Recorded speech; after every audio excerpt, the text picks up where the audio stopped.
This video is to show you how to descale your Keurig coffee maker without purchasing the descaling solution.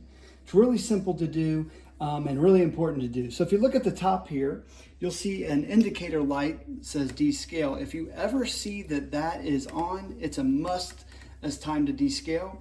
However, we like to do this every 2 months here at our place because we drink a lot of coffee and our water's harder, so we get a lot of mineral buildup. It's important to descale that and get rid of it. Your first step is going to be to pop the top here and make sure that your K-Cup is out. There's no K-Cup in there. You want that completely empty.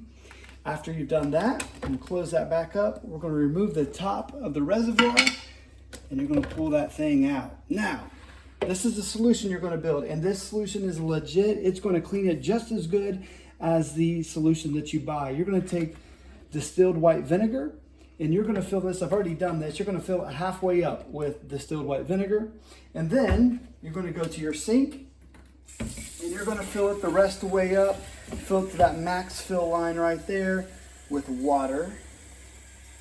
Take just a second. And now we have the descaling solution that we made at home. It's cheaper, save yourself some money, and you don't have to wait 2 days for Amazon to get here. You're going to take this and place it right back on the back, just like it took it off.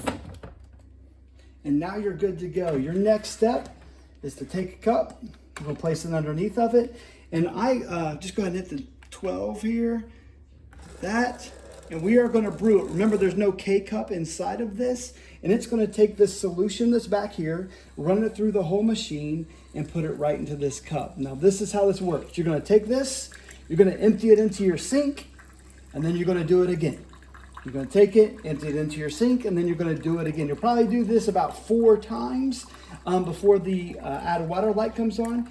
Once you've done that, this thing is completely descaled, and there's only one more thing to do. You're going to take the reservoir back over to your sink, fill it with fresh water, no vinegar, and you're going to want to run the system 2 to 3 times. That'll get rid of all the vinegar smell that you might have, or vinegar taste that you might have. Get rid of all of that, and you're going to be good to go. I hope this video was helpful. If it was, give us a thumbs up.